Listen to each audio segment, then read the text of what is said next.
करता हूँ, 1 सेकेंड। तो हमने पढ़ा था पहले, सबसे पहले कि भाई कुछ कुछ ऐसे ऐसा होता है जिसको हम कहते हैं सोल्यूट। वो क्या होता है, उसको बोलते हैं सोल्यूट। सोल्यूट किसको बोलते हैं? जो सॉल्यूशन में जिसकी क्वांटिटी कम होती है, सॉल्यूशन में जिसकी क्वांटिटी कम होती है उसको क्या बोलते हैं? सॉल्यूट। प्लस और जिसकी क्वांटिटी ज्यादा होती है उसको बोलते हैं सॉल्वेंट। और इन दोनों को मिला के बनता है सॉल्यूशन। इन दोनों को मिला के क्या बनता है? सॉल्यूशन। ठीक है। सोल्यूट मतलब छोटा, जिसका अमाउंट कम हो। सॉल्वेंट मतलब जिसका अमाउंट ज्यादा हो। और दोनों को मिक्सिंग करके जो बनेगा उसको कहेंगे सॉल्यूशंस। ठीक है। तो ये अब सॉल्यूशन 3 टाइप के होते हैं। एक होता है ट्रू सॉल्यूशन, एक होता है सस्पेंशन, और एक होता है आपका कोलाइडल। ट्रू सॉल्यूशंस वो होते हैं जिसमें सोल्यूट के पार्टिकल टोटल मिक्स हो जाते हैं, दिखाई नहीं देते, और पूरी बॉडी मिक्स हो जाते हैं। और वो लाइट को क्या करते हैं? लाइट को पास ऑन करने देते हैं। लाइट वहां से दिखती नहीं, उसके अंदर से सीधे सीधे निकल जाती, मतलब लाइट को उसके रास्ते में उसके पार्टिकल्स ऑब्स्ट्रक्ट नहीं करते। फिर अगर एकदम अपर रेंज में जाए तो जहाँ पर बोलते हैं सस्पेंशन। ठीक है। सस्पेंशन मतलब मिट्टी का पानी, है ना, और कई तरह की चीजों का पानी, जिसमें आपका मतलब वो टोटल क्या होता है, उसके पार्टिकल्स बड़े होते हैं, वो लाइट को ज्यादा रिफ्लेक्ट करते हैं, उसको बोलते थे हम लोग सस्पेंशन। और बीच का रेंज कौन सा आता है? कोलाइडल, जिसके पार्टिकल सॉल्यूशन से बड़े होते हैं और सस्पेंशन से छोटे होते हैं। तो अगर आपको वो चीज याद रहेगी तो आप कभी भी निकाल सकते हो भाई किस को क्या चीज सॉल्यूशन है, क्या चीज सस्पेंशन है। और आपको सबके एटलीस्ट 5-5 10 आपको एग्जांपल याद रखना है। फिर सॉल्यूशन में हमने कुछ चीज और पढ़ी थी। सॉल्यूशन के हमने 5 टाइप पढ़े थे, है ना। 5 टाइप के होते हैं सॉल्यूशंस। कौन से? ये वाले। सॉल्यूशन ऑफ द सॉल्यूशन, मतलब सॉलिड के अंदर सॉलिड हो, इसको भी कह सकते हैं। एग्जांपल एलॉयज, तो इसलिए आपको हर एक का एग्जांपल पक्का पता होना बहुत जरूरी है। फिर हमने पढ़ा था सॉल्यूशन इन ए लिक्विड, जैसे शुगर सॉल्यूशन, सॉल्ट सॉल्यूशन। फिर हमने पढ़ा था liquid in the liquid, lemon juice, lemon का जूस ले लो और उसको मिला दो, विनेगर भी हम कह सकते हैं, उसका एग्जांपल हमने पढ़ा था कल। फिर गैस इन द लिक्विड, आपके पेप्सी कोला, है ना। गैस इन गैस, एयर आपका एग्जांपल है। तो इस तरह हमने सॉल्यूशंस के जो ट्रू सॉल्यूशन है उसको हमने 5 टाइप देखे थे। फिर हमने सस्पेंशन देखा था। सस्पेंशन तो कई टाइप का है, मतलब इसमें कोई टाइप नहीं था, ठीक है, इसमें सिर्फ एग्जांपल्स थे, इसके पार्टिकल सबसे ज्यादा बड़े थे। फिर हमने कोलाइड्स देखे थे, इसके अंदर से लाइट बीम विजिबल होता है इनसाइड बकेट के अंदर। ठीक है। फिर हमने इसमें कुछ 7 एग्जांपल देखे थे। ये sol, solid sol, aerosol, emulsion, foam, solid foam, gel. Sol क्या होता था? सोल होता था आपका सिर्फ tiny particles in the liquid, है ना, tiny solid particle in the liquid. Solid sol क्या था? सॉलिड के अंदर सॉलिड, है ना, सॉलिड के अंदर सॉलिड। एरोसल, एरोसल क्या था? गैस के अंदर सॉलिड, है ना, गैस के अंदर हम सॉलिड हो या लिक्विड हो। इमल्जन, इमल्शन लिक्विड के अंदर लिक्विड होता था। फॉर्म, लिक्विड से गैस बाहर आती है। सॉलिड फॉर्म, स्पंज, है ना, स्पंज के वो सॉलिड के अंदर हवा भरी रहती है। और जेल आपका था liquid, solid in the liquid, एकदम जेली काइंड ऑफ स्ट्रक्चर। तो कल हमने ये डिटेल पढ़ा था। क्या यहाँ तक किसी को डाउट है कल हमने जो पढ़ाया था? अगर सर आपको एक ये बार टेबल याद रहेगा। सर आप स्क्रॉल अप कर सकते हो 1 मिनट? बेटा हमने कल आपको शीट भेजा था पूरा, बताइए सर कौन मेरे सा को ये आपको? नहीं समझा था sir, 3rd। Aerosol. Yes sir. देखो एरोसोल में क्या होता है? Aerosol is a colloid in which solid और liquid it disperse in the gas. ठीक है। जैसे आप देखो जो परफ्यूम होता है, परफ्यूम को जब आप मारते हो, ठीक है, जब उसको आप अपने ऊपर स्प्रे करते हो तो आपको हल्का सा गीलापन महसूस होता है। तो जो एयर गैस निकली उसके अंदर पार्टिकल्स किसके हैं? हल्के हल्के किसके पार्टिकल हैं? लिक्विड के पार्टिकल्स हैं। ठीक है। आप जब गाड़ी स्कूटी चलाते हो, जो पीछे से एग्जॉस्ट निकलता धुआं, वो देखो गैस निकलता है लेकिन उसके अंदर हल्के हल्के सॉलिड पार्टिकल्स होते हैं। ठीक है। तो इसका मतलब गैस में से अगर सॉलिड पार्टिकल्स या लिक्विड पार्टिकल निकलते हैं तो उसको बोलते हैं एरोसोल। सर एरो मतलब होता है एयर। यस। सर वो एग्जांपल दिखा ना जिसमें वो सॉल्यूशंस के अंदर लाइट स्कैटर हो रही थी, उससे जरा। ये वाला, ये वाला, नो सर, नीचे वो 3 टेस्ट ट्यूब्स के अंदर थे वो। ये वाला। हाँ यस सर। हम्म, सर बताओ। इसमें फर्स्ट और सेकंड और थर्ड में हम बताओ, देखो यहाँ क्या लिखा है, the test tube on the left side of the picture, the test tube on the left side of picture contain a suspension. Actually में ये पूरा ब्लैक है, ये जो पार्ट आप देख रहे हो ना, ये पूरा black part, it is pure black. तो इसमें से लाइट आगे जाएगी नहीं, इसमें से लाइट आगे जा ही नहीं सकती। ठीक है, ये लाइट आपको एक्चुअली स्क्रीन दिख रही है, इसके अंदर देखो यहाँ पर कोई लाइट जा रही है क्या? कोई लाइट नहीं जा रही। It scattered the beam of the light passing through it and render it path visible inside. ठीक है, ये देखो आपको यहाँ बाहर इस जगह पे आपको कोई भी लाइट नहीं दिखाई देगी। इस जगह पे जो भी लाइट है इसके अंदर ही रुक जाएगी, इधर आपको इधर लाइट दिखाई देगी। और अगर आप सॉल्यूशन में जाओगे, ट्रू सॉल्यूशन में, ये लाइट की बीम आपको इसके अंदर दिखाई नहीं देगी, आपको यहाँ बाहर से निकलती दिखाई देगी। इसके अंदर लाइट विजिबल है क्या? नहीं है। इसका मतलब क्या है? ट्रू सॉल्यूशन है। कोलाइडल में क्या होगा, यहाँ लाइट दिखाई देगी और आपको यहाँ भी लाइट दिखाई देगी, दोनों जगह लाइट दिखाई देगी। और सस्पेंशन में क्या होता है, अंदर लाइट इधर होगी नहीं, सिर्फ अंदर यहाँ तक ब्लॉक हो जाती है, यहाँ तक। मतलब ये जो पार्टिकल्स होते हैं, इसको, इस लाइट को बाहर जाने देंगे नहीं, इसको अपने अंदर ही ट्रैप कर लेते हैं। तो बड़े पार्टिकल होते हैं ना, तो लाइट वहां से जा ही नहीं पाती। ये इतने छोटे होते हैं, ये इतने छोटे होते हैं, यहाँ से तो दिखता ही नहीं है, यहाँ तो लाइट दिखेगी नहीं कि लाइट है, वो सीधे आपको बाहर निकलती दिखाई देगी, लाइट बाहर चली गई, तुमको लगेगा बीच में से लाइट गायब हो गई, पर ये लाइट बीम दिखाई देगी। कोलाइडल में क्या होता है, यहाँ भी लाइट दिखाई देगी, क्योंकि इसके पार्टिकल थोड़े से बड़े हैं, तो जब लाइट पार्टिकल उससे टकराएंगे तो आपको लाइट विजिबल होगी। लाइट तभी दिखती है जब किसी पार्टिकल से टकराती है, ये तो दिखाई नहीं देती लाइट। ठीक है, और इसलिए वो बाहर भी दिखाई देगी, क्योंकि यहाँ उसके पार्टिकल्स इतने बड़े नहीं है कि उसको रोक पाए लाइट को, इसलिए लाइट टकराती है और बाहर की तरफ निकल जाती है। देखो यहाँ पर लाइट का बीम इतना था, इसका लेंथ मेजर करो, और यहाँ पर इसका लेंथ मेजर करो, डिफरेंस लग रहा है आपको? क्योंकि टकरा के वो रिफ्लेक्ट हो रही है, डिफ्लेक्ट होके जा रही है। पर सस्पेंशन के केस में क्या होगा, लाइट इसके अंदर आएगी तो पक्का, इसके अंदर फंस के रह जाएगी यहाँ तक, इसके बाहर नहीं जा पाएगी। अभी क्लियर छे? Yes sir, clear. ओके, और किसी को डाउट? No sir. चलो आज के टॉपिक पे चलते हैं। तो आज के टॉपिक में है कंसंट्रेशन ऑफ सॉल्यूशन। ये भी बड़ा इंपॉर्टेंट कंसेप्ट है, इसको भी ध्यान से देखना।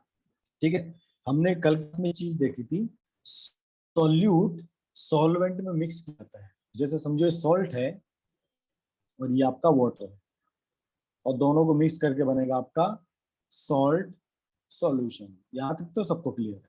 ठीक है, अब अगर मैं देखो इसमें शुगर पार्टिकल कम है, लेस है, इसमें शुगर पार्टिकल ज्यादा है, दिख रहा है सबको? पार्टिकल्स, नंबर ऑफ पार्टिकल दिख रहा है सबको? तो जब भी याद रखना, जब भी सॉल्यूट कम होता है, जब भी सॉल्यूट कम होता है, ये जो सॉल्यूशन बनेगा, ये जो शुगर सॉल्यूशन बनेगा, इसको कहेंगे डाइल्यूट सॉल्यूशन। डाइल्यूट, DILUTE, ये शब्द याद रखना। डाइल्यूट सॉल्यूशन मतलब उसमें शुगर पार्टिकल्स कम है ना, उसमें शुगर पार्टिकल्स कम है। और अगर शुगर पार्टिकल ज्यादा होंगे उसको कहा जाता है कंसंट्रेटेड। ये वर्ड बार बार याद रखना, ये आपको बार बार आएंगे। ठीक है, जब सॉल्यूट की मात्रा, सॉल्यूट कम हो तो कैसा सॉल्यूशन बनेगा? डाइल्यूट सॉल्यूशन बनेगा। और जब सॉल्यूट कैसा सॉल्यूशन बनेगा? कंसंट्रेटेड सॉल्यूशन बनेगा। जैसे आप देखो, जब दूध या दूध में पानी मिला देता है तो आपको दूध पतला नजर आता है ना? अब दूध का जो थिकनेस था वो पतला हो गया, इसका मतलब ये क्या है, उसने दूध को डाइल्यूट कर दिया है। दूध को उसने क्या कर दिया? डाइल्यूट कर दिया है। और वहीं देखो, अगर हम दूध को जब दही जमाते हैं तो कैसा जाता है, उसकी थिकनेस बढ़ जाती है। इसका मतलब जो मिल्क है अब वो कंसंट्रेट हो गया है, वो आपस में जो पार्टिकल्स थे मिलके वो सब इकट्ठे हो गए। अंडरस्टूड? ये दोनों टर्म बहुत इंपॉर्टेंट है। इज इट क्लियर और नॉट? कई बार 10th क्लास के बच्चों को भी भूल जाते हैं सर कि फिर डेटॉल डाइल्यूट क्या होता है, सर फिर कंसंट्रेटेड क्या होता है। सर डेटॉल कंसंट्रेटेड सॉल्यूशन हो गया ना?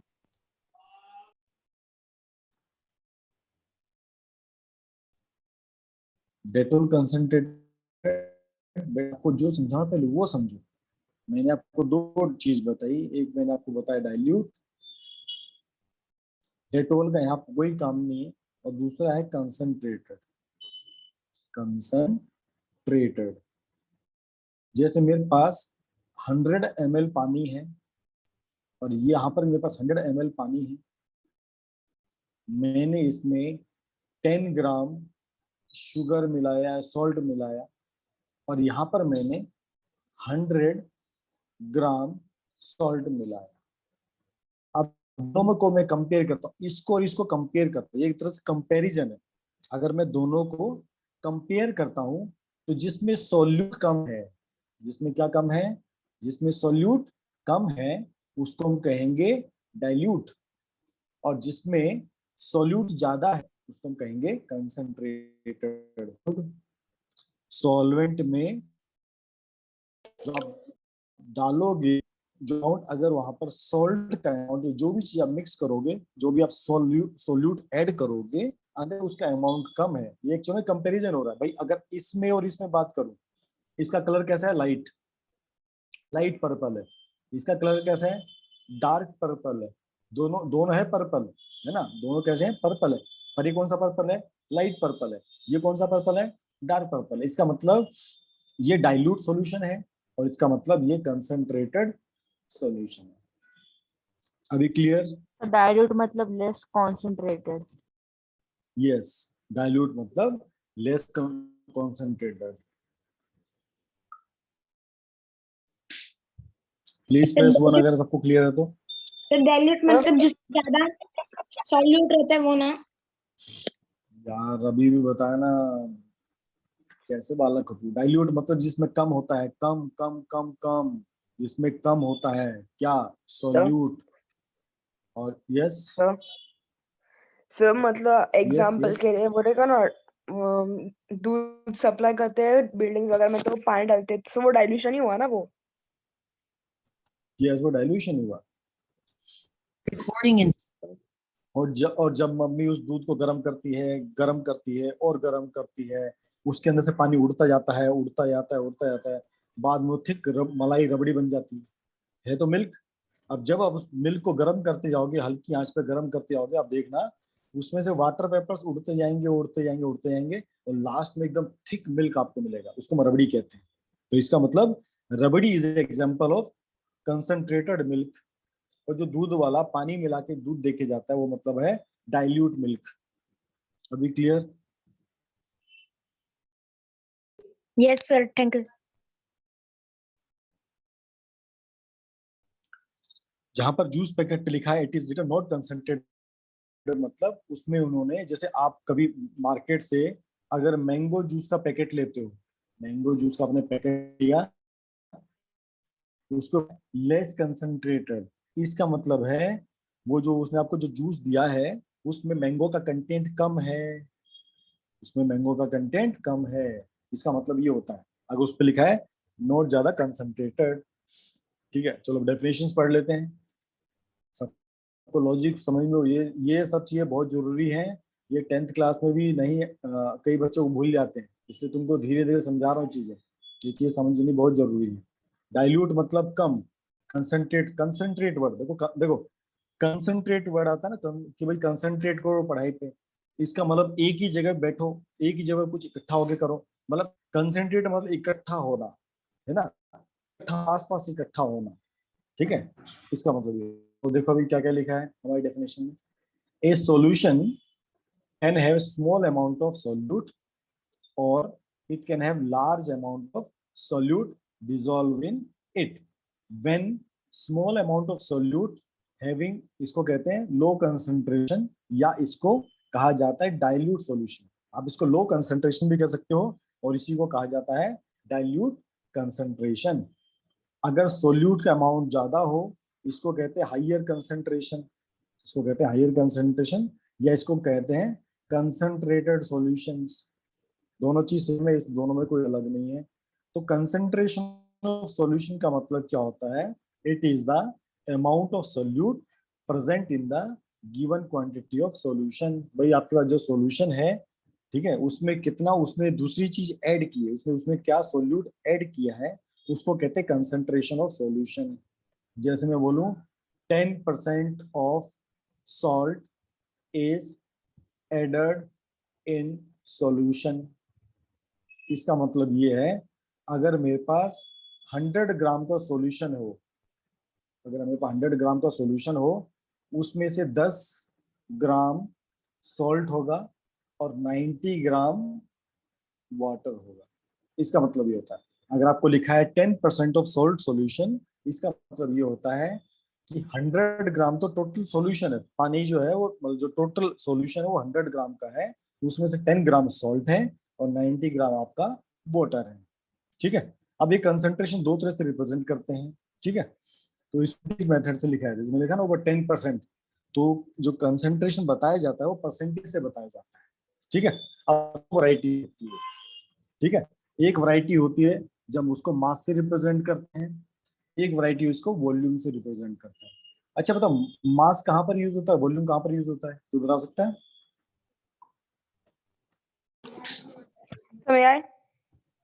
हम कब मास यूज करते हैं, कब वॉल्यूम यूज करते हैं? यस बताओ। सर मास Yes, तब यूज please करते हैं tell. जब कोई सॉल्यूट, जब एक सॉल्यूट सॉलिड फॉर्म में हो, और वॉल्यूम तब यूज करते हैं जब वो लिक्विड फॉर्म में हो। बिल्कुल सही बात। अगर आपको ये समझ में आए, एकदम सर चैप्टर सही आपको है अच्छे से समझ में आए, तो मास हम यूज करते हैं जहां सर। पर सोल्यूट हमारा एकदम सही बात, जहां पर सोल्यूट हमारा सॉलिड हो। यस यस, एकदम सही है। और वॉल्यूम यूज करते हैं जहां पर हमारा सोल्यूट लिक्विड हो। एकदम सही बात। तो कभी कभी आप बोतल देखते हो, ठीक है, कभी कभी आप, जिसमें आपको एग्जांपल देता हूँ, एक सिंपल सा आपको एक एग्जांपल देता हूँ। मेरे पास एक बीकर ये है, इसमें पानी है, इसमें मेरा पानी है 90 ml। दूसरा भाई मेरे पास बीकर है, पानी है, इसमें भी 90 ml है, 90 ml। इसमें मैंने क्या किया, इसमें मैंने 10 ग्राम सॉल्ट ऐड कर दिया और इसमें मैंने 10 ml, देखो दोनों में डिफरेंस है। सॉल्ट कैसा होता है, सॉलिड होता है। लेमन जूस कैसा होता है, लिक्विड होता है। इसका मतलब इसको जब भी हम निकालेंगे, 10% ऑफ सॉल्ट, ये मास में आ गया। ठीक है, 10% ऑफ लेमन जूस वॉल्यूम, दोनों समझ आए? सोल्यूट अगर सॉलिड हो वो मास में रिप्रेजेंट किया जाता है, और सोल्यूट अगर हमारा लिक्विड हो, क्योंकि लिक्विड भी सोल्यूट हो सकता है ना, हमारा लिक्विड भी क्या हो सकता है, वो भी सोल्यूट हो सकता है। हमारा क्या कहते हैं, हमारा क्या कहते हैं, लिक्विड भी हमारा सोल्यूट हो सकता है। तो इस वजह से इसको दो तरह से रिप्रेजेंट किया जाता है। ठीक है, ध्यान से देखते चलना। ठीक है, if the solution of a solid solute है ना, if the solution of a, अगर उसमें सॉलिड सॉल्यूट मिलाया है, then we consider the mass percentage of the solute. अगर आपका सॉल्यूट कैसा है, सॉलिड है, तो सॉल्यूट को किस में रिप्रेजेंट करते हैं, मास में रिप्रेजेंट करते हैं। ठीक है, और अगर आपका सॉल्यूट लिक्विड हो, अगर आपका सॉल्यूट लिक्विड हो, वो नीचे आएगा शायद, उसको बाद में देखेंगे। ठीक है, तो यहाँ देखो, if the solution of a solid dissolve in a liquid, हमने सॉलिड में किसको मिक्स कर दिया, हमने सॉलिड में लिक्विड को मिक्स कर, मतलब लिक्विड में हमने सॉलिड को मिक्स कर दिया, लिक्विड में हमने सॉलिड को मिक्स कर दिया। तो जो सॉल्यूशन बनेगा उसको रिप्रेजेंट करेंगे मास परसेंटेज ऑफ सॉल्यूट में। भाई उसमें कितना मास मिला है, 10% मास, 25%। ठीक है, तो जैसे जब भी हम कंसंट्रेशन की बात करते हैं, याद रखना, the concentration of A solution, the concentration of a solution is defined as the mass of the solute, मतलब उसमें कितना सोल्यूट मिला, कितना नमक आप मिला रहे हो, नमक हो सकता है, शुगर, कुछ भी हो सकता है। ठीक है, mass of the solute in gram, mass है ना इसलिए gram, present in the 100 gram of solution. ठीक है, तीन चीजें हैं वापस, सॉल्यूट, सॉरी हाँ, solute plus solvent equal to solution, याद रखना है इसको। ठीक है, तो ये बताता है भाई अगर आपके पास 100 ग्राम सॉल्यूशन हो, मतलब ये कितना है 100 ml है, अगर इसमें 10% मास है, 10 ग्राम ऑफ कॉमन सोल्ट है, तो ये कितना हो गया 10 ग्राम, तो हमारा सॉल्वेंट कितना आएगा 90 ग्राम आएगा। ठीक है, ये इसका मतलब हुआ। यहाँ तक कुछ डाउट है तो पूछ सकते हो यहाँ तक, एनी डाउट टिल हियर। ये चीज आपको 11th-12th में बहुत काम आएगी, इसलिए ध्यान से सीखते चलो। है किसी को डाउट इसमें कुछ? No sir. नो सर, सबको क्लियर? आगे चल सकते हैं। देखो यहाँ वही लिखा है, for example a 10% solution of common salt means that 10 gram of common salt are present in 100 gram of solution। ठीक है, अगर आपका 100 ग्राम का पानी हो, मतलब पानी मतलब सॉल्ट सॉल्यूशन हो, उसमें से अगर 10 ग्राम सॉल्ट है, उसको हम कहते हैं 10 ग्राम सॉल्यूशन। ठीक है, तो आपका सॉल्वेंट कितना हो जाएगा 90 ग्राम। टोटल सॉल्ट सॉल्यूशन कितने का है 100 ग्राम का, सॉल्ट कितना मिला है 10 ग्राम, तो पानी कितना बचा 90 ग्राम। ठीक है जी, तो इसका फॉर्मूला होता है, फॉर्मूला याद रखना, कंसंट्रेशन ऑफ सॉल्यूशन। जब कभी आपके घर में कोई चीज आती है, लिक्विड सॉल्यूशन आता है, उस पर लिखा होता है भाई इसके ऊपर क्या कंसंट्रेशन है। आप कभी आप देखना, शैम्पू होता है ना, शैम्पू देखना या डिटॉल देखना, उस पर सब लिखा होता है। ठीक है, तो concentration of solution equal to mass of solute divide by mass of solution into 100। ये फॉर्मूला आपको याद रखना है, और ये आपको मैंने बता ही दिया, मास ऑफ ये सॉल्यूशन सर इक्वल मतलब कि टू, अगर 100 ग्राम शुगर और उतना ही 100 ग्राम वाटर इंटू 100।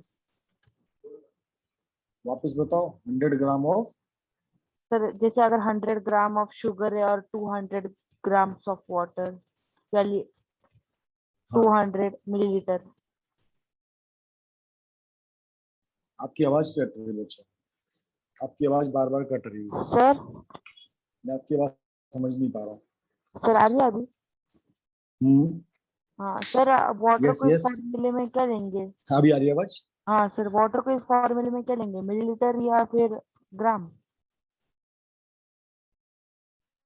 हम इसको इसको ग्राम ग्राम में लेंगे। जब हम मास की बात करें ना, देखो यहाँ पर क्वेश्चन दिया है आपको, क्वेश्चन दिया हो, देखो द मास ऑफ सॉल्यूशन, जब मास की बात होती है ग्राम में, मैंने आपको ये कहा ना, अगर हम इसको लिक्विड में ऐड करेंगे तो ये भी किस में होगा, ग्राम में होगा, ये भी किस में होगा, ग्राम में होगा, और जो सॉल्यूशन बनेगा ये भी ग्राम में होगा ही होगा।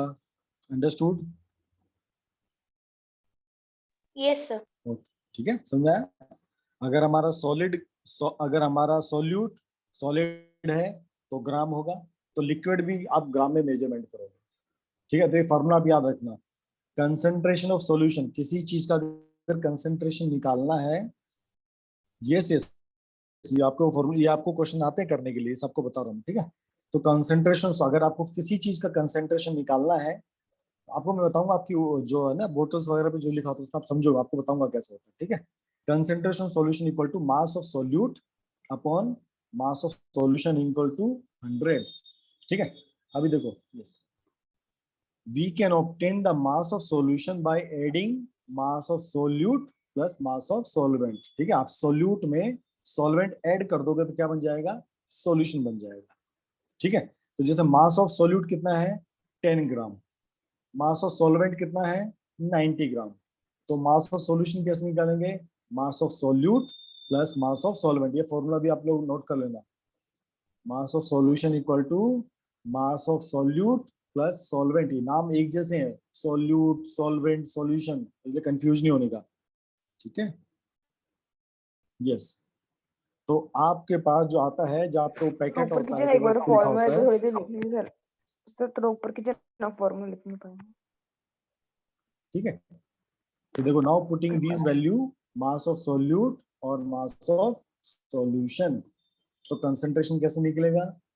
हमारा सोल्यूट कितना था 10, सॉल्यूशन कितना है 100 इंटू परसेंटेज 100, 100 से 100 कैंसिल, इसका मतलब 10% बाय मास, 10% बाय मास, क्योंकि सोल्यूट क्या था आपका मास था। अब एक क्वेश्चन करेंगे तो अपन समझेंगे, ठीक है। चलो एक क्वेश्चन ले लेते हैं न्यूमेरिकल, ये जो न्यूमेरिकल दिया हुआ है, अब न्यूमेरिकल अब खुद करेंगे अपन, ठीक है। ए solution contain 30 gram of sugar, तो मेरा सोल्यूट हो गया 30 ग्राम शुगर, ठीक है, dissolve in 370 gram of water, तो वाटर क्या होता है सॉल्वेंट होता है, तो 360 ग्राम वाटर, तो मास ऑफ सॉल्यूशन क्या होगा, सॉल्यूट प्लस Sir, सॉल्वेंट, 400. है ना, सोल्यूट प्लस सॉल्वेंट, तो कितना हो गया 30 प्लस 370 मतलब 400 ग्राम, ये क्या है सॉल्यूशन। अब उसने क्या कहा, calculate the concentration of this solution, इसका कंसंट्रेशन निकालना है, तो कंसंट्रेशन का फॉर्मूला क्या था, तो आपका कंसंट्रेशन का फॉर्मूला था मास of solute, mass of solute divide by mass of solution into 100, ठीक है जी। मास ऑफ सॉल्यूट कितना है 30, सॉल्यूशन कितना है 400, इनटू, इनटू मतलब इनटू कितना करेंगे 100, 0 0 0 0 30 अपॉन 4, इसको से कट करेंगे तो नियरली आएगा 7.28 टू 7.5 के आसपास, 7.5% ऑफ मास, इसको कैसे लिखेंगे 7.5% by mass concentration of solution, ऐसे इसको कंप्लीट आंसर लिखना है, आधा सिर्फ 7.5 लिख के छोड़ दिया, नंबर पक्का कटेंगे, पहले बता देता हूँ क्या लिखना है 7.5% by mass concentration of solution. क्या ये क्लियर है सबको? एग्जांपल, क्या किसी को इस एग्जांपल में डाउट है तो पूछ सकते हो, is it clear? Yes, sir. सब एक बार प्रेस 1 कर दोगे, सब क्लियर एकदम। सेकंड क्वेश्चन लेंगे, सेकंड क्वेश्चन आप लोग मेरे को करके बताओगे, ठीक है। हाँ यस, आप करोगे सेकंड क्वेश्चन, आप कीजिए। If 110 gram of copper sulphate is present in 550 gram of solution, calculate the concentration of solution. चलो निकालो आप लोग, क्योंकि फ्यूचर में सारे न्यूमेरिकल आपको सॉल्व करने हैं, मैं तो कितना ही कर लूंगा उससे फर्क नहीं पड़ेगा, पर आप कितने सॉल्व करते हैं वो इम्पोर्टेंट है।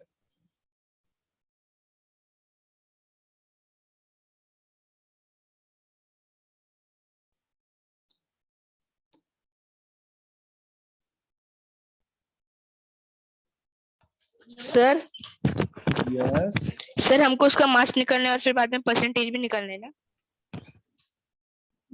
आप क्वेश्चन कंप्लीट दिया हुआ, क्वेश्चन में कुछ भी गड़बड़ नहीं है, आप खुद सोचो यस सर, आपको अंडरस्टूड। क्या दिया है, क्या निकालना है। Yes, if 110 gram of copper sulfate is present in 550 gram of solution, calculate the concentration, आपको केवल concentration of solution निकालना है। देखें सबसे पहले कौन राइट आंसर निकालता है, सबसे पहले भी निकालना है और राइट भी निकालना है, और sir may I tell the सबका आंसर आंसर? आना चाहिए। चैट बॉक्स में लिखिए, चैट बॉक्स में पूरा आंसर लिखना है, जैसे मैंने आपको आंसर लिखना सिखाया वैसे आपको आंसर लिखना है, केवल 20% लिखने से काम नहीं चलेगा, आंसर पूरा लिखने की आदत डालो। देखो यहाँ भी उन्होंने आंसर लिखा है, 7.5% शुगर सॉल्यूशन। आगे पूरा आंसर लिखो। 20% of mass concentration of solution. Okay 20%। बाकी लोग जल्दी रिप्लाई करो, आपका आंसर क्या आता है। कॉपर नहीं लिखना।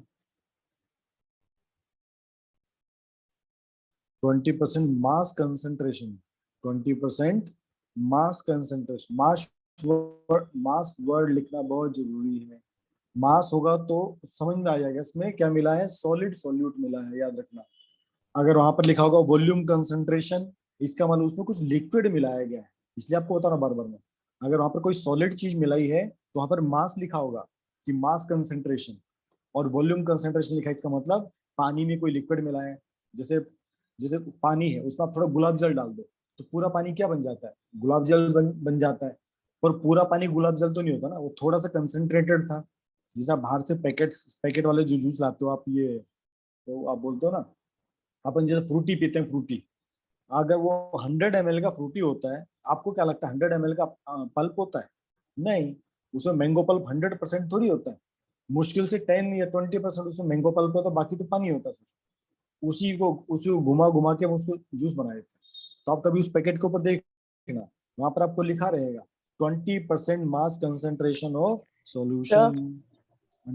यस, सर वो बोलो बालक कभी। जैंथम गम डाल के उसको थिक करते सर, वो मैंने देखा है मैं बनाते वही हुए। आपको कह रहा हूँ। हाँ बिल्कुल, मैं वही कहता हूँ। उसमें देखो शुगर पल, ओ मतलब मैंगो पल बहुत कम होता है। तो अगर आप उसको पढ़ोगे ना, आप लिखा होगा ऐसा, उस पर ऐसे लिखा होगा 5% मास कंसंट्रेशन।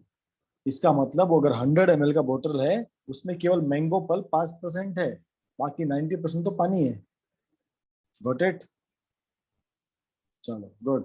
अब देखो क्वेश्चन में क्या दिया था। ये आपको क्या दिया है, सोल्यूट, दिस इज सोल्यूट, और ये आपका क्या है, सॉल्यूशन। तो आपका डायरेक्ट फॉर्मूला था। फॉर्मूला आपका क्या है, concentration of solution equal to mass of solute divide by mass of solution.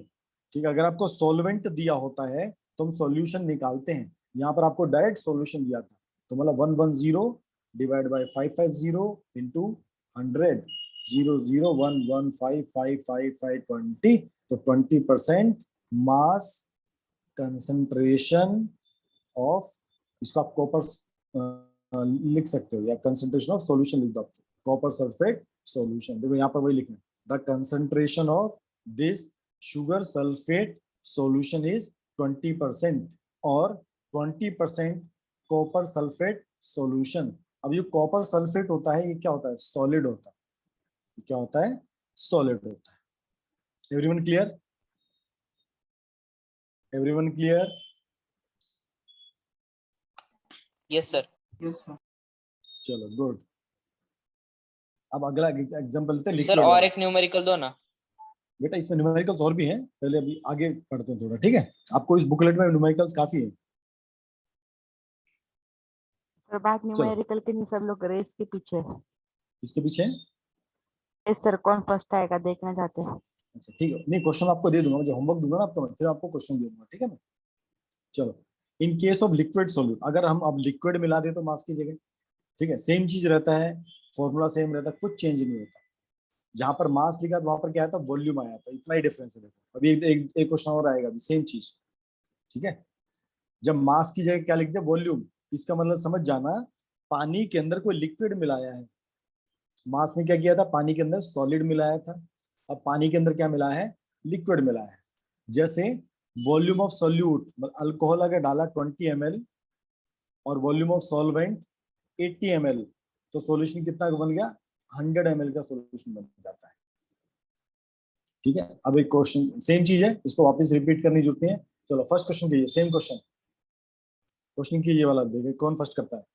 A solution contain 50 ml of alcohol mixed with 150 ml of water. Calculate the concentration of alcohol solution. देखो numerical आ गया आपके लिए।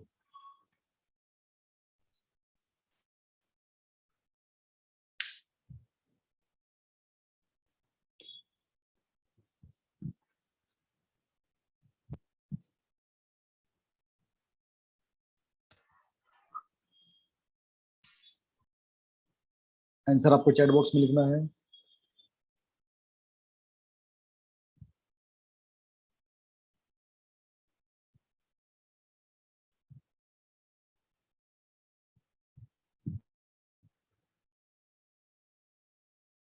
आपका 75%, अच्छा sir वो copy paste हो गया है। 33.33%, yes yes 33% volume concentration of alcohol या 33% alcohol volume in the solution। तो जल्दी सब लोग रिप्लाई करो। अथर्व ने बता दिया, शिवम ने बता दिया, यश ने बता दिया, बाकी बच्चे 7 बच्चे और बाकी हैं। तुषार का नहीं आ रहा, बताएंगे आपको, चिंता मत करो। देखो आपको क्या दिया है, ए solution contain 50 ml of alcohol. ये क्या बन गया, सॉल्यूट। ये क्या बन गया, solute with 150 ml of water. ये क्या बन गया, सॉल्वेंट। पहले पहचानो सॉल्यूट क्या होता है, जो मिलाया जाता है उसको कहते हैं सॉल्यूट, या जिसकी अमाउंट कम होती है उसको बोलते हैं सॉल्यूट। किसमें मिलाया गया, पानी मिलाया गया, तो पानी क्या बन गया, सॉल्वेंट। तो सॉल्यूशन कैसे निकालते हैं, सॉल्यूट प्लस सॉल्वेंट। ठीक है, तो आपका 50 प्लस 150 कितना हो गया, 200 ml। ये क्या है, सॉल्यूशन है। ये तीनों चीज याद रखना, सॉल्यूट क्या होता है, सॉल्वेंट क्या होता है, और सॉल्यूशन क्या होता है। तीनों वर्ड एक जैसे दिखते हैं, पर कंफ्यूज नहीं होने का। ये क्या मिलाया, ये है किस में मिलाया, और ये मिलके क्या बना। अगर सिंपल भाषा में आपको बताऊं, सॉल्यूट मतलब क्या मिलाया, सॉल्वेंट मतलब किस में मिलाया गया, और दोनों को मिलाने के बाद क्या बना, उसको बोलते हैं सॉल्यूशन। हम दिवाली पे दिवाली पे होली खेलते हैं, मतलब होली पे हम होली खेलते हैं, बरोबर है। हम क्या करते हैं, पानी में कलर मिक्स करते हैं, तुम्हारा पानी पूरा कैसा होता है, उस कलर का हो जाता है। इसका मतलब जो पानी में हम जो कलर डालते हैं, दैट इज सॉल्यूट।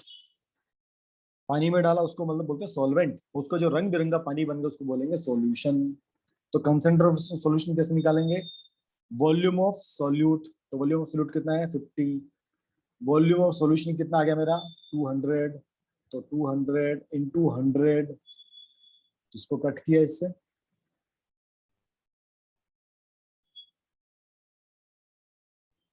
यहाँ पर आया 2, इसको कट किया। अरे आप लोगों का इतना अजीब क्यों आ रहा है, 25% आ रहा है आंसर।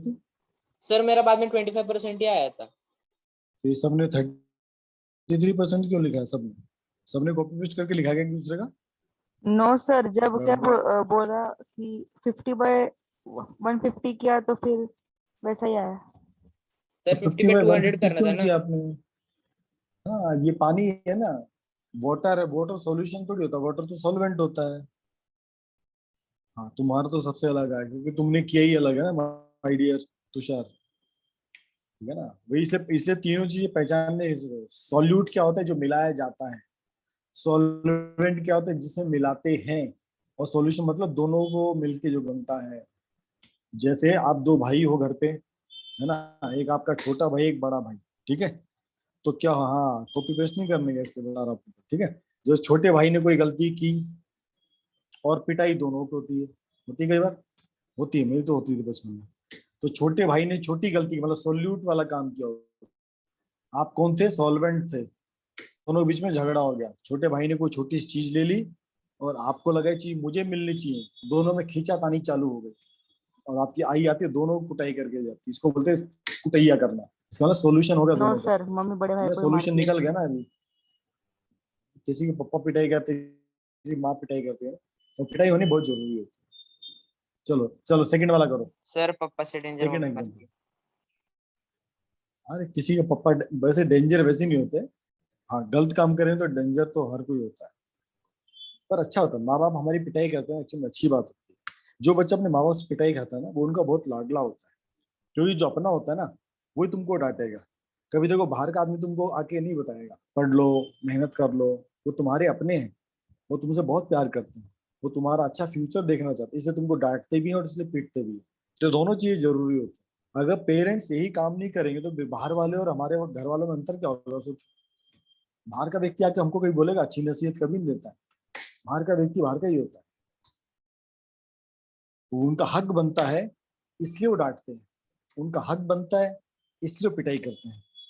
हाँ, मैं तो सच तो बोल रहा हूँ, तो सर कुछ गलत थोड़ी बोला मैंने यार, वो उनका हक बनता है।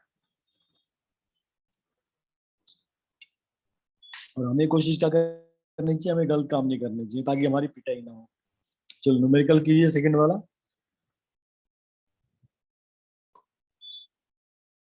If 2 ml of acetone is present in 45 ml of aqueous solution, aqueous solution का मतलब पानी का सॉल्यूशन। अब यहाँ देखो सॉल्यूशन लिखा है, ये सॉल्यूशन है।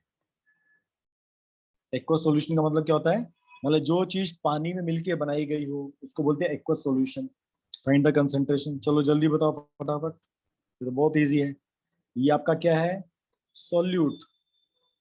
ये आपका क्या है, सॉल्यूट है। और ये इसने पहले आपको बोल दिया सॉल्यूशन है, तो ये आपका होगा सॉल्यूशन। अब बताइए कंसंट्रेशन क्या होगा। तो सिंपल सर 0.235।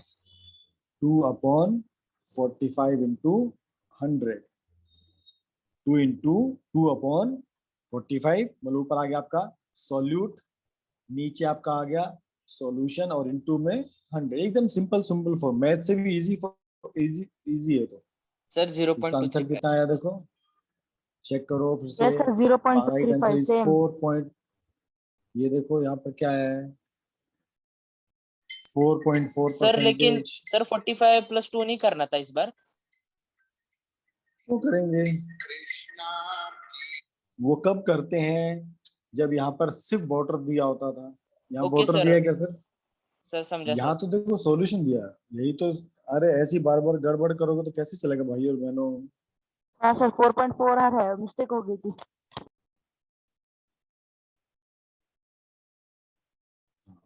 मिस्टेक यहाँ भी करो तो एग्जाम में भी करोगे यार, ऐसे मिस्टेक मत करो, अच्छे बच्चे बनो। सर उधर ब्रैकेट में क्या लिखा है, बाय वॉल्यूम। वही तो ना, ये लिक्विड है ना, एसीटोन क्या होता है, लिक्विड होता है, दिस इज लिक्विड। सर अगर अगर 4.4% आ रहा है। अगर यस, सर अगर हम कुछ सॉलिड मिलाए तो फिर तो लिखेंगे कॉन्सेंट्रेशन मास, तो मास। लिखेंगे मास। हाँ, या तो सर मतलब मास, सॉलिड के लिए सॉलिड होगा तो मास। मास लिखेंगे। यस, और लिक्विड के लिए वॉल्यूम। Okay sir. ठीक है, सबका आ गया आंसर। 2 क्यों लिया, 45 + 2 लेना था ना। नहीं बेटा, वापस तुषार जी देखो, ये क्या लिखा है, इस शब्द को बताओ क्या लिखा है, सॉल्यूशन लिखा है क्या, यस सॉल्यूशन लिखा है, सर अभी ये समझ सॉल्वेंट है क्या। चलो गुड। तो यहाँ पर लिखा इन इंडस्ट्री। अब आपको इंडस्ट्री में देखो कैसा रहता है, इन industries when the concentration of solution is expressed as percentage by mass or weight, it denoted by the symbol WW। जब आपकी जो बोटल्स होती है ना, बोटल्स, उसके ऊपर ऐसे WW लिखा हो, इसका मतलब समझ जाना, अगर वो WW मतलब क्या है, वेट, वेट बाय वेट। इसका मतलब उसमें जो सॉल्यूट है वो सॉलिड है, जैसे नमक का पानी, जैसे चीनी का पानी। अब चीनी क्या है, सॉलिड है, नमक क्या है, सॉल्टी है ना, ये सॉलिड है। तो अगर वो आप मार्केट से खरीदोगे, उसके ऊपर क्या लिखा रहेगा, W/W, मतलब W ऊपर मतलब सॉल्यूट, नीचे W मतलब सॉल्यूशन। ठीक है, please note that the terms mass and weight are being used in same sense. दोनों का वैसे मास और वेट अलग अलग होता है, जो फिजिक्स में पढ़ते हैं, मास अलग होता है, वेट अलग होता है, पर इस यहाँ पर उसको सेम माना गया है। ठीक है, और जब कंसंट्रेशन को परसेंटेज बाय वॉल्यूम लिखा हो तो उसको V/V लिखते हैं, V/V। ठीक है, पहले वाले में W/W, वेट बाय वेट, और V/V मतलब वॉल्यूम बाय वॉल्यूम। इसका मतलब जैसे आपको एग्जांपल दिया है, पानी में आपने एसीटोन मिला दिया, पानी में आपने एसीटोन मिला दिया, तो जब इसके ऊपर जो पर्चा लिखा है, पर्चे के ऊपर आप देखोगे, वहां पर आपको दिखेगा, जैसे लिखा 8% W/W of hydrated magnesium oxide. इसका मतलब हमने पानी में मैग्नीशियम ऑक्साइड को डाला है, कितने ग्राम डाला है, 8 ग्राम डाला है। टोटल सॉल्यूशन कितने का है, 100 ग्राम का सॉल्यूशन है। Got it? कोई डाउट, कोई शक?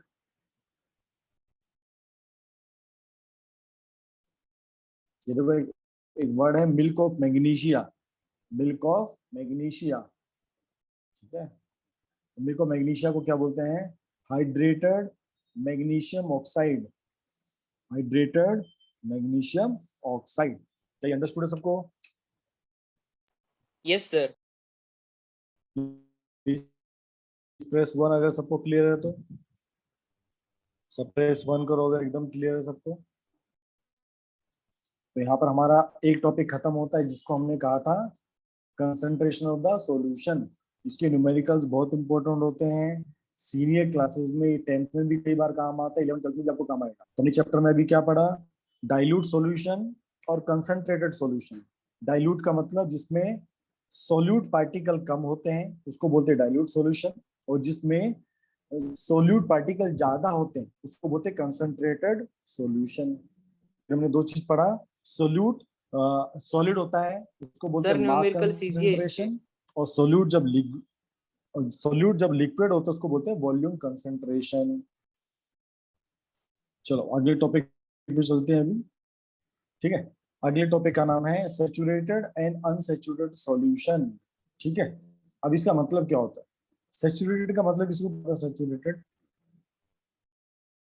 सर वर्ड सुना है सैचुरेटेड फैट्स वगैरह। आपको बताता हूँ। हाँ, जैसे आप खाने खाने बैठे हो, आप स्कूल से आए और आप खाना खाने बैठे हो, आपने एक चपाती लिया, 2 लिया, 3 लिया, उसके बाद आपका पेट भरने लग जाता है। माँ आपको बहुत प्यार करती, बोलते बेटा एक और खा ले, एक और खा ले। ऐसे करते कि आप 6, 7, 10 खा गए और अब आपकी हिम्मत बिल्कुल नहीं बची है, अब आप बिल्कुल नहीं खा सकते। इसका मतलब आप सैचुरेट हो गए हो। इसमें क्या हो गया? आप सैचुरेट हो गए। तो अगर मैं भूखे, अगर मैं हिंदी से बात करूं, अगर आप भूखा पेट है, अगर आपका पेट भूखा है, इसका मतलब आप अनसैचुरेटेड हो। अगर आप हंग्री हो, अगर आप हंग्री हो, इसका मतलब आप अनसैचुरेटेड हो। और अगर आपका पेट पूरा भर गया खा पी के, इसका मतलब आप क्या हो? सैचुरेटेड हो। अब आप हंग्री नहीं बचे। ये इजी वे में सबको समझ में आया? उसी तरह जैसे आपके पास 100 ml पानी है, 100 ml आपके पास वाटर है, ठीक है? अब आप उसमें सॉल्ट ऐड करते जाओ, 1 चम्मच ऐड किया, 2 चम्मच ऐड किया, 3 चम्मच। आप देखोगे पहले वाटर घुलता है, 5 चम्मच का घुल गया, 10 चम्मच घुल गया, फिर अभी थोड़ी देर बाद क्या देखोगे? अब वो धीरे धीरे कम हो जाता है, और एक समय ऐसा आता है वो घुलने को बना कर दे। आपको पानी तो दिखेगा लेकिन उसमें आप नमक मिलेगा नहीं, नमक वहां पर वैसे के वैसा पड़ा रहेगा। इसका मतलब क्या हुआ? अब पानी की भूख शांत हो गई है। अब पानी अपने अंदर और उसको अंदर एब्जॉर्ब नहीं कर सकता, है ना? अब जो लिक्विड पार्टिकल होते हैं उनके बीच में गैप होता है ना, हमने पढ़ा था मेटर पार्टिकल्स में, जो लिक्विड पार्टिकल्स के 2 पार्टिकल के बीच में गैप होता है, तो उस गैप में जाके सॉलिड आके बैठ जाता है। अब थोड़े समय बाद क्या होता है? उसका भर जाता है पानी का। अब बोलता है भाई मैं सैचुरेटेड हो गया, मैं ज्यादा नहीं खा पी सकता। अंडरस्टूड ये बात? समझा क्या टॉपिक पढ़ने वाले हैं? अंडरस्टूड? जल्दी रिप्लाई किया, आप लोग बहुत स्लो हो गए आजकल। 1 दबाने में अगर नहीं आता तो 0 लिखो, आता तो 1 लिखो। चलो गुड। अब ये इंपॉर्टेंट चीज है, सैचुरेटेड एंड अनसैचुरेटेड किसको बोलते हैं? तो देखो, ए solution in which more quantity of solute can be dissolved without rising in temperature, ठीक है?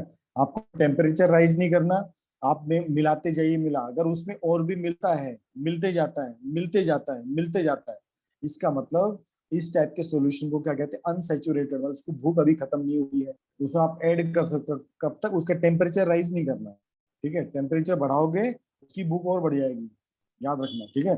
जैसे आपका फेवरेट, जैसे आपने एकदम खाना दबा के खा लिया, और थोड़ी देर मम्मी ने बोला यार ये रसगुल्ला बहुत टेस्टी है, और रसगुल्ला तुम्हारा एकदम फेवरेट है, तो कहीं ना कोने में जगह बन जाती है ना। मम्मी ने रबड़ी ला के दे दी, या जूस आ गया, नींबू जूस आ गया, यस सर, जलजीरा समोसे या जूस आ गया, रसगुल्ला। हाँ, तुम कहोगे यार कहीं ना कहीं तो एडजस्ट हो ही जाएगा। वैसे खाना तुम्हारे एकदम गले तक आ गया, तो फिर बोलो कहीं ना कहीं तो एडजस्ट कर लूंगा। तो ये होता है जब हम टेम्परेचर बढ़ा देते हैं, ठीक है? तो विदाउट टेम्परेचर इंक्रीज किए, हमें टेम्परेचर नहीं बढ़ाना है, हम उसमें कोई चीज अगर मिलाते जाते हैं, तो जो सॉल्यूशन है, जब तक उसमें आप मिला सकते हो, उसको कहते हैं अनसैचुरेटेड सॉल्यूशन। ठीक है, जैसे आपका सॉल्ट सॉल्यूशन आप मिलाते जाइए जब तक उसको क्या बोलेंगे, ये अनसैचुरेटेड सर सॉल्ट सॉल्यूशन। मिलते जाता है पानी में। यस, और एक कंडीशन जब solution in which no more solute can be dissolved at this temperature is called as saturated solution. और एक ऐसी कंडीशन आ जाए कि जहां पर अब आप ऐड करने लगो और नमक उसमें मिलना बंद हो जाए, उसको कहते हैं सैचुरेटेड सॉल्यूशन। अंडरस्टूड? टेम्परेचर आपको इंक्रीज नहीं करना है, आपको जो टेम्परेचर है उसी पे आप ऐड करते जाइए जब तक आप ऐड कर सकते हो तब तक क्या है, अनसैचुरेटेड सॉल्यूशन है। जब आपने ऐड करना बंद कर दी, मतलब जब ऐड होना बंद हो जाए, इसका मतलब क्या हो गया, सैचुरेट हो गया है उसमें। आप कितना ही मिलाइए, उसमें 1 किलो मिलाओ चाहे 2 किलो, अब उसमें कुछ नहीं हो सकता। ठीक है जी। अब यहाँ पर कुछ एग्जांपल दिए हैं। A maximum of 32 gram of potassium nitrate can be dissolved in 100 gram of water at temperature 20 degree. तो देखो कुछ पैरामीटर एक्सपेरिमेंट किए गए भाई। 20 डिग्री पे पानी है और 100 ml का पानी है, आप उसमें केवल 32 ग्राम तक पोटेशियम नाइट्रेट ऐड कर सकते हो। उसके ऊपर ऐड करोगे तो कोई फायदा नहीं होगा।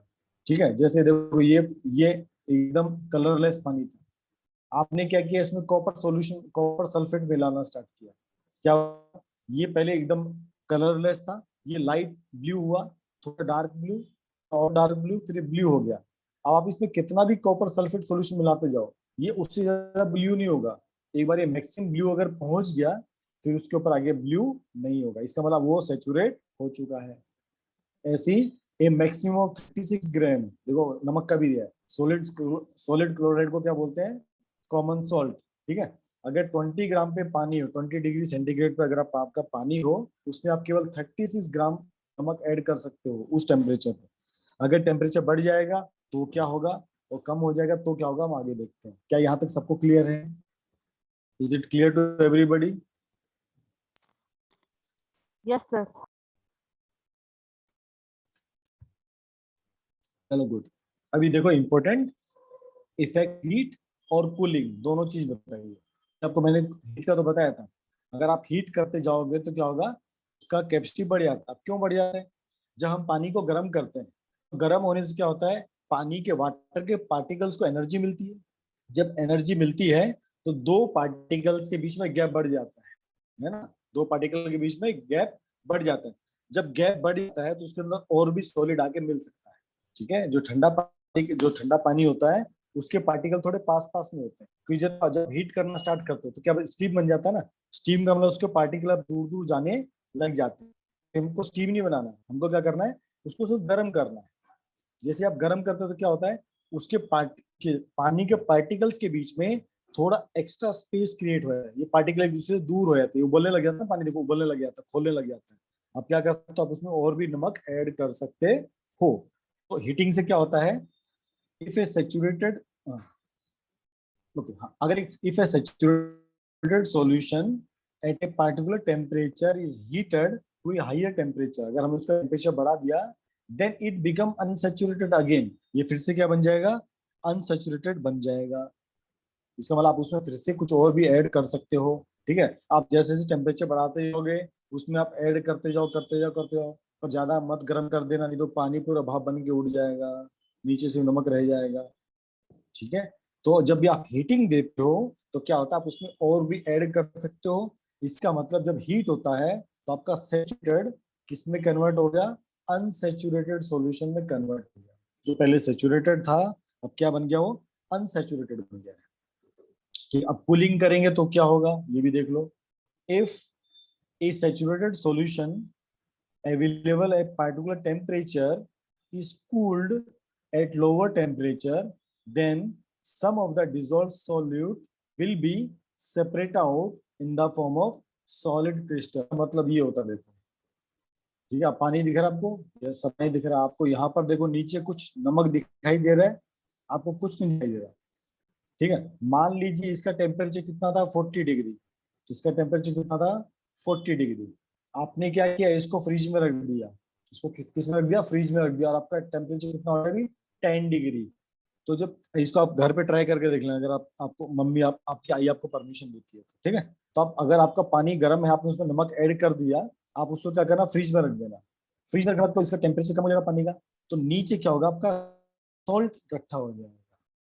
इसका मतलब क्या हुआ, अगर हम टेम्परेचर कम कर देते हैं तो किसी भी सब्सटेंस का जो अंदर हजम करने की कैपेसिटी होती है ना, मतलब अंदर हजम करने की कैपेसिटी होती है, कम हो जाती है।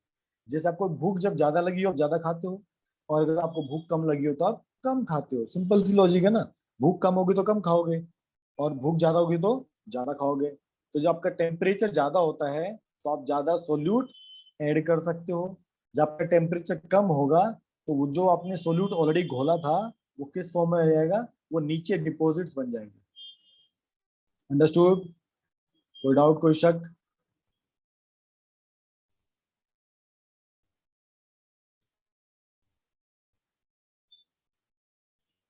सर ये एक बार फिर से एक्सप्लेन करो ना। आपको एक्सप्लेन कर देता हूँ। मैंने आपको ये कहा कि अगर समझो आपके पास पानी 40 डिग्री सेंटीग्रेड पर है, ठीक है, तो आप समझो आपने उसका टेम्परेचर कम कर दिया, ठीक है। अब इसमें देखो नीचे वो है क्या, व्हाइट व्हाइट कुछ, इसमें कुछ व्हाइट नहीं। ये कितने डिग्री पे है, नो सर। 40 डिग्री सेंटीग्रेड पे। आपने इसको फ्रिज में डाल दिया, फ्रीजर में डाल दो, चाहे फ्रिज में डाल दो, फ्रिज में डाला तो भी चलेगा। अब इसका टेम्परेचर होगा 10 डिग्री। अब जो इसमें जो सॉल्ट मिला था ना, वो क्या होगा, सॉल्ट वापस सॉलिड फॉर्म में चेंज हो जाएगा। अब देखो आपका पानी भी जब टेम्परेचर कम होता है किसमें चेंज हो जाता है, सॉलिड में चेंज हो जाता है। उसी तरह जो पानी के अंदर जो ऑलरेडी नमक मिल गया था, उसके अंदर मिल गया था, वो नीचे से डिपॉजिट बन जाएगा, ऐसा डिपॉजिट बन जाएगा। ठीक है अभी? Yes sir. सर ओके, मतलब कोल्ड टेम्परेचर में भी सॉल्ट जो होता है वो सॉलिड ले लेता है फॉर्म। दोबारा बोल बच्चा। सर कोल्ड टेम्परेचर में भी सॉलिड फॉर्म ले लेता है सॉल्ट। हाँ बिल्कुल, और जब यस, क्योंकि उसका मतलब ये हुआ उसकी सॉल्युबिलिटी कम हो गई। अब उसमें आप और पानी ऐड, उसमें आप और मतलब उसमें जो ऑलरेडी था वो भी बाहर निकल गया।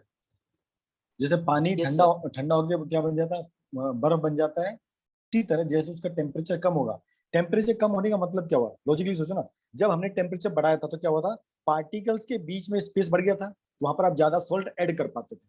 अब जब आप टेम्परेचर कम कर रहे हो तो वाटर के पार्टिकल आपस में धीरे धीरे धीरे क्लोज आने लगेंगे। आप देखेंगे हमारे बीच में ये सॉल्ट पड़ा हुआ है, इसको बाहर निकालो, है ना, ये अपना ये अब हमारे बीच में बाधक बन रहा है, इसको बीच से हटाओ। तो ये लिक्विड पार्टिकल क्या करेंगे, अपने अंदर से सॉल्ट पार्टिकल को बाहर निकाल देंगे, और लिक्विड पार्टिकल धीरे धीरे अंदर पास आते हैं और धीरे धीरे बर्फ बन जाते हैं। Got it? इसलिए नीचे नीचे क्या सॉल्ट की लेयर बन जाती है, क्योंकि सॉल्ट जो सॉल्ट होता है सॉलिड होता है, तो सॉलिड का डेंसिटी ज्यादा होता है, इसलिए नीचे जम जाता है, ऊपर नहीं जमता, नीचे जम जाता है। ठीक है, चलो ओके। अब आपकी एक टर्म आती है सोल्यूबिलिटी। ये टर्म भी आपको पढ़ाया था, तो आज का यहाँ पर इसका वाइंड अप करेंगे। ठीक है, तो the maximum amount of solute, ठीक है, सोल्यूबिलिटी किसको कहते हैं, the maximum amount of solute which can be dissolved in 100 gram at a specific temperature is known as solubility of solute in that solvent at given temperature। ठीक है, यहाँ पर कई सारी चीज एक साथ बता दी। उसने कहा कि सोल्युबिलिटी किसको, मतलब सोल्युबिलिटी मतलब इस किसी भी चीज में कितना चीज घुल सकता है, कितना चीज मिक्स हो सकता है, इसको बोलते हैं सोल्युबिलिटी। ठीक है, तो अगर हम 100 ग्राम सॉल्वेंट की बात करते हैं, भाई मेरे पास जो सॉल्वेंट है कितना है, 100 ग्राम का है। ठीक है, आप इसमें कितना ज्यादा सोल्यूट ऐड कर सकते हो विदाउट इंक्रीज द टेम्परेचर। एक तो जो सेचुरेटेड सॉल्यूशन होता है ना, जो सेचुरेटेड सॉल्यूशन होता है, आप उसी को क्या कह रहे हो, सोल्युबिलिटी कह रहे हो। ठीक है, इसका मतलब आपने उस पानी में जितना आपने सॉल्ट ऐड करना था, मैक्सिमम सॉल्ट ऐड हो गया, इसका मतलब वो उसकी सोल्युबिलिटी है। जैसे 36 gram of salt in 100 ml of solution. अगर 100 ml का सॉल्यूशन है, आप उसमें केवल 36 ग्राम ऑफ सॉल्ट ऐड कर सकते, उसके ज्यादा आप ऐड नहीं कर सकते। इसका मतलब सॉल्ट की सोल्युबिलिटी कितनी हो गई, 36 ग्राम इन द वाटर। ठीक है भालो, आया समझ में सबको?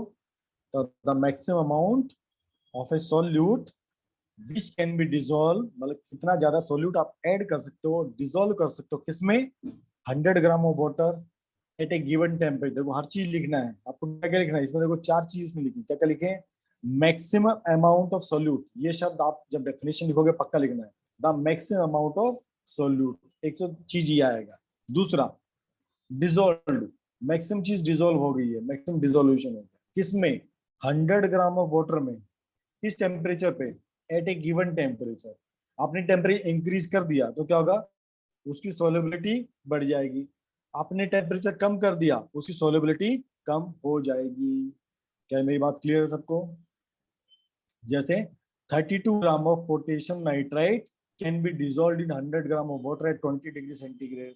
अगर ये पानी 20 डिग्री सेंटीग्रेड का है तो उसमें आप केवल 32 ग्राम ऑफ पोटेशियम नाइट्रेट मिला सकते हो, उससे ज्यादा नहीं मिला सकते।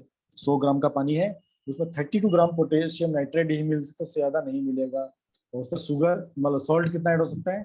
36 ग्राम।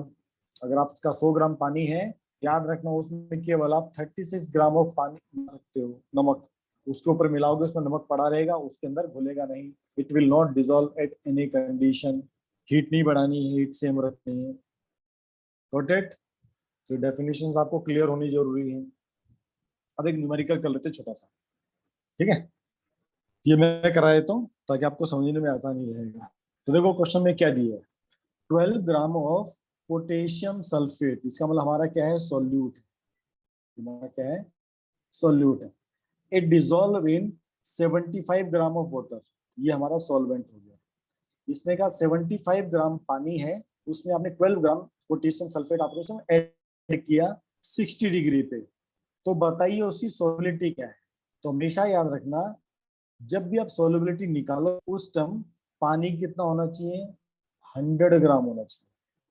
ठीक है, जो सोलिबिलिटी निकाली जाती है वो 100 ग्राम पे निकाली जाती है। तो इसको आप ऐसे सॉल्व कर सकते हो, 75 ग्राम ऑफ वाटर में कितना सोल्यूट डिजोल्व होता है? ग्राम। 1 ग्राम पानी में कितना होगा? 12/75। 100 ग्राम ऑफ वाटर में कितना ऐड होगा? इतना, 4/3, 3 से 4 मतलब 16 ग्राम। अगर 75 ग्राम में पानी में अगर 12 ग्राम पोटेशियम सल्फेट ऐड होता है तो अगर 100 ग्राम पे कितना होगा?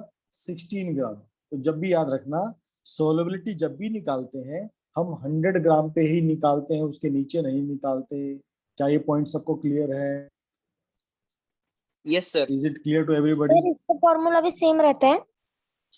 इसमें कोई फॉर्मूला नहीं है, बट अब ये याद रखना जो कंसंट्रेशन रहेगा वो कितने पे रहेगा? वो रहेगा 100 ग्राम पे निकालना है।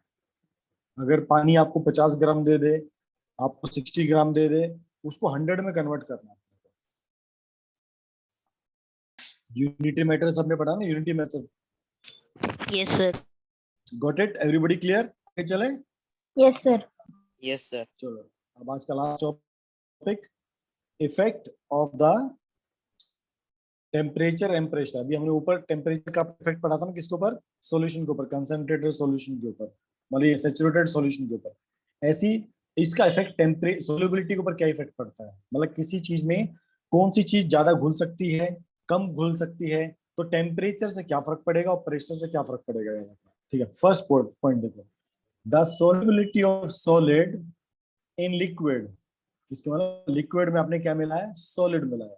ठीक है, तो ये इंक्रीज होती है। कब इंक्रीज होती है?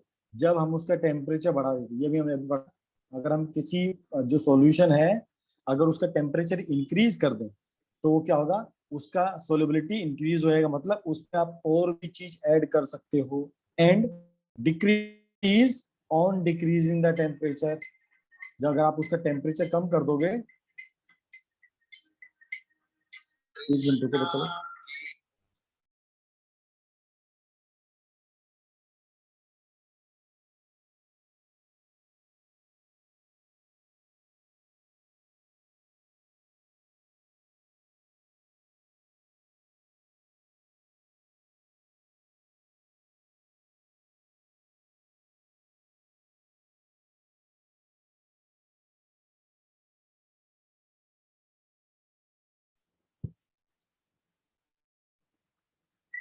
यस बच्चा लोग, ठीक है। अगर हम टेम्परेचर इंक्रीज कर देते तो सोल्युबिलिटी इंक्रीज हो जाती है, और टेम्परेचर डिक्रीज कर देते तो सोल्युबिलिटी डिक्रीज हो जाती है। सर इसमें हम अब लोग देखो मतलब याद जो रखना, सर मतलब जो लिक्विड है Yes, उसकी yes. उसका टेम्परेचर बढ़ाते हैं क्या, जो डाल रहे हैं उसका टेम्परेचर? जो हम सॉल्यूशन का, जैसे आपने गैस के ऊपर पतीला रख दिया, पतीले में क्या है, पानी, ठीक है। अब वो आप गैस को ऑन मत कीजिए, आप उसमें शुगर ऐड करते जाइए। अब आपका शुगर उसमें मिक्स होना बंद हो गया। अब आप क्या कीजिए, आप गैस को चला दीजिए। गैस चलाएंगे आपका पानी का टेम्परेचर बढ़ेगा। तो जब पानी का यस टेम्परेचर सर। बढ़ेगा, आप उसमें और भी शुगर आप ऐड कर सकते हैं, सर ठीक है। इसका तो मतलब सोल्यूट का टेम्परेचर सॉल्यूट और इंक्रीज नहीं सॉल्वेंट करना। दोनों जब हाँ, मतलब सोल्यूशन बन जाएंगे तब ना टेम्परेचर बढ़ेगा? यस यस यस, आप उसका टेम्परेचर इंक्रीज करते हैं, ठीक है। अब प्रेशर का क्या इफेक्ट पड़ता है? The solubility of solid in liquid remain unaffected by change in pressure. ठीक है, प्रेशर चेंज हो जाए उससे फर्क नहीं पड़ेगा। कब? जब आप पानी में सॉलिड ऐड कर रहे हो तब, ठीक है। जब पानी में आप कोई भी सॉलिड ऐड करोगे, प्रेशर चेंज होगा, कम हो गया, ज्यादा होगा, उससे कोई फर्क नहीं पड़ेगा। ये दो इंपॉर्टेंट पॉइंट हो गए, ठीक है। अब थर्ड चीज देखो, third point, the solubility of gases, the solubility of gases in liquid. अभी देखो, लिक्विड में गैस मिलाई है, लिक्विड में गैस मिलाते हैं जब कोल्ड ड्रिंक तैयार करते हैं, है ना। हमारा जो पानी होता है, प्योर पानी होता है, उसमें भी थोड़ी गैस होती है, मतलब एयर होती है उसमें भी, ठीक है। तो the solubility of gas in liquid decrease on increasing the temperature. ये क्या कह रहा है कि भाई जब आप पानी का टेम्परेचर बढ़ा दोगे, जब आप पानी का टेम्परेचर बढ़ा दोगे, उसकी सोलिबिलिटी कम हो जाएगी। क्यों कम हो जाएगी? देखो क्यों कम होती है। मैंने पानी को गर्म किया तो उससे क्या हुआ? अब समझो पानी के अंदर गैस पार्टिकल फंसे हुए थे, तभी तो उसके अंदर, पानी के अंदर पार्टिकल रहेंगे ना। अगर फंसे नहीं होंगे तो उड़ जाएंगे वैसे ही। इसका मतलब क्या, पानी के पार्टिकल्स के अंदर, लिक्विड के पार्टिकल के अंदर गैस के पार्टिकल फंसे हुए थे। आपने टेम्परेचर बढ़ाया तो गैस के जो पानी का पार्टिकल है उनके बीच में स्पेस बढ़ गया। इसका मतलब खुले हो गए, खुले होते उड़ के बाहर भाग जाएंगे। इसका मतलब क्या हुआ? जैसे ही आपने टेम्परेचर इंक्रीज किया, उसकी सोलिबिलिटी कम हो जाती है। इसकी जो लिक्विड है, क्यों? अब उनके बीच में गैप ज्यादा बड़ा हो गया, वो लिक्विड उसमें से, जो गैस थी उसमें बाहर निकल जाएगी। क्या ये पॉइंट क्लियर है? और आप जब टेम्परेचर इंक्रीज करोगे, मतलब अगर आप टेम्परेचर डिक्रीज करोगे तो उसका सोलिबिलिटी बढ़ जाएगा, क्योंकि जैसे जैसे आपके पार्टिकल साथ में आते जाएंगे, जैसे आपके पार्टिकल साथ में आते जाएंगे, गैस उसके अंदर और इजी फंसती जाएगी। इसलिए कहते हैं the solubility of gas usually decrease on increasing the temperature, and increase कब इंक्रीज होती है? When we decrease the temperature. जैसे टेम्परेचर कम करोगे, लिक्विड पार्टिकल साथ में आएंगे, गैस उसके अंदर और भी फंस सकती है। लेकिन जैसे पार्टिकल दूर जाएंगे, जो गैस पानी में थी वो भी बाहर निकल जाएगी। तो water always contain some air, air dissolve होती है। देखो पानी में ये पौधे और जानवर कैसे सांस लेते हैं? क्योंकि उसमें एयर, ऑक्सीजन मिली होती है, तभी सांस ले सकते हैं, ठीक है। तो when water is dissolved heated, oxygen. yeah, dissolved oxygen, when water is heated, the temperature increase and some of the dissolved gas निकल जाती है, it will come out by forming tiny bubbles। ये बबल बनते हैं जब पानी गर्म करते हो। देखो बैलून्स बैलून्स फूलते हैं, वो बैलून्स इसलिए फूलते हैं कि पानी में से एयर बाहर निकल रही है, ठीक है। थोड़ी बैलून फट जाता है और गैस बाहर, एयर बाहर निकल जाती है, ठीक है। दूसरा, फोर्थ पॉइंट, इंपॉर्टेंट पॉइंट, ये ध्यान से देखो, the solubility of gases in liquid increase on increasing the pressure. ठीक है, वो देखो फर्स्ट वाले केस में जब सॉलिड मिलाया था लिक्विड में, तब प्रेशर से कोई फर्क नहीं पड़ता था, लेकिन अब फर्क पड़ता है। किससे फर्क पड़ता है? The solubility of gases in liquid increase in increasing the pressure. अब देखो प्रेशर इंक्रीज करने से क्या होता है, ठीक है। अब ये भी आपको समझाती हूँ। जब आप टेम्परेचर इंक्रीज करते थे, जैसे ये दो पार्टिकल्स थे, आपने टेम्परेचर इंक्रीज किया तो क्या होता था? ये पार्टिकल दूर हो जाते थे, इसलिए यहां से गैस भाग जाती थी। अब क्या होता है, समझो अभी आपके पार्टिकल इस इतने पे हैं। अब आपने अगर प्रेशर ज्यादा कर दिया, प्रेशर बढ़ा दिया, प्रेशर बढ़ाने से क्या होता है? ये दोनों पास में आ जाते हैं। तो जो काम टेम्परेचर कम करने से होता है, वही काम प्रेशर बढ़ाने से होता है। मतलब क्या होता है? दोनों पार्टिकल दोनों पास आ जाएंगे, तो पास आएंगे तो क्या उसमें ज्यादा गैस भर सकती है।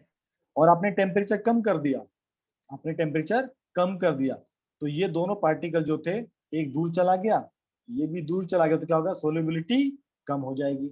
आप देखो जब भी आप कोल्ड ड्रिंक का ढक्कन खोलते हो, उससे क्या होता है?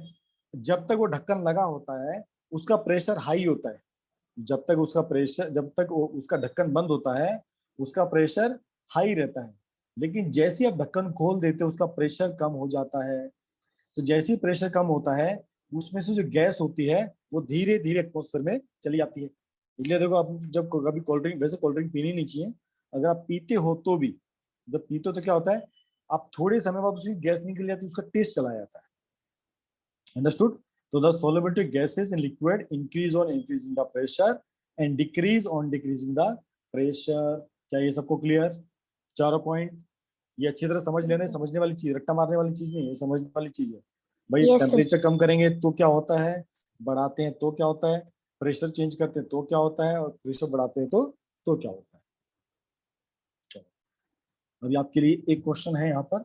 यस, तो देखो आपके लिए क्वेश्चन है और आप इसके आंसर मेरे को बताओगे। ये आपका एनसीईआरटी का क्वेश्चन है, आप क्वेश्चन को पढ़िए और मेरे को आंसर बताते चलिए। चैट बॉक्स में आंसर लिखते चलिए जो भी आपका आंसर है। सर मैं थक गया, और इतनी जल्दी थक गया? बस 5 मिनट और,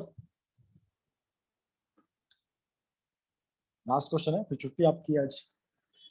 फिर हम कल मिलेंगे। कल मेरे को टॉपिक बता दो भाइयों कि कल कौन सा। सर क्योंकि वो सर बायो। बायो नहीं अभी कल Yes, sir. बीपी और इकोनॉमिक्स में कुछ टॉपिक पढ़ेंगे। Sir SST। बस लास्ट क्वेश्चन बचा लास्ट। हाँ कल एसएसटी पढ़ाएंगे, बोलता रहा हूँ मैं। Yes sir. सर हिस्ट्री पढ़ाओ सर, बहुत अच्छा है वो। आप मेरे को सर पहले मैं सर हम इकोनॉमिक्स या फिर इकोनॉमिक्स पढ़ाएंगे। सिविक्स। सर इकोनॉमी पढ़ा आप- दो सर, इकोनॉमी से बहुत हार्डर क्वेश्चंस आने वाले हैं। हार्ड आने economics वाले से हैं, जी मैं सर। समझा दूंगा, चिंता मत कर, ठीक है। यस, कल या तो मैं इकोनॉमिक्स पढ़ाऊंगा, डीपी का फर्स्ट, दोनों का एक फर्स्ट चैप्टर में से जो मेरे को पसंद लगेगा आपको पढ़ा दूंगा, ठीक है। ये तो फर्स्ट चैप्टर डीपी का होगा या फर्स्ट चैप्टर इकोनॉमिक्स का होगा। सर इकोनॉमिक ठीक का है। स्टोरी ऑफ पल्लमपुर, उससे ज्यादा क्वेश्चंस आने वाले हैं, हमें हमारे सिलेबस में बताएं। हाँ। तो चलो पहले इकोनॉमिक्स पढ़ा देंगे। इकोनॉमिक्स बहुत ईजी है, मैं आपको समझाऊंगा, आपको एकदम बढ़िया समझ में आएगी, चिंता मत करो, ठीक है। पहले इसका आंसर बताओ मेरे को फटाफट। ये आपको जो प्रॉब्लम दिया है इसके आंसर बताइए। फर्स्ट का आंसर क्या होगा, सेकंड का आंसर, थर्ड का आंसर, फोर्थ का आंसर। अभी अटेंडेंस नहीं देना है, सैड नहीं होना है। चलो तो इसलिए अपना नाम सही रखो ना भाई, जिसने लिखा लाइफ सैड लाइफ, अपना असली नाम रखो यार। देखो सबने अलग अलग, इतने अलग अलग नाम लिखे हैं, ऐसे अजीब मत बोलो, अच्छे बच्चे बोलो। चलिए फर्स्ट का आंसर बताओ जल्दी फटाफट। एक स्टूडेंट ने एक्सपेरिमेंट किया, उसने अलग अलग टेम्परेचर पे अलग अलग चीजें डाली, पोटेशियम नाइट्रेट डाला, सोडियम क्लोराइड डाला, पोटेशियम क्लोराइड डाला, अमोनियम क्लोराइड डाला, और हर एक टेम्परेचर उसने चेक किया भाई सोल्युबिलिटी क्या है। तो फर्स्ट क्वेश्चन आपका है, what mass of potassium nitrite would be needed to make a saturated solution of potassium nitrate in 50 gram of water at 40 degree centigrade. तो पोटेशियम नाइट्रेट की लाइन ये हो गई, ठीक है, और 40 डिग्री की लाइन ये हो गई, ठीक है। तो what mass of potassium should be needed to make a saturated solution in 50 gram of water at 40 degree centigrade. तो यहाँ पर आपको जो दिया है टेम्परेचर आपको 40 डिग्री रखना है, ठीक है।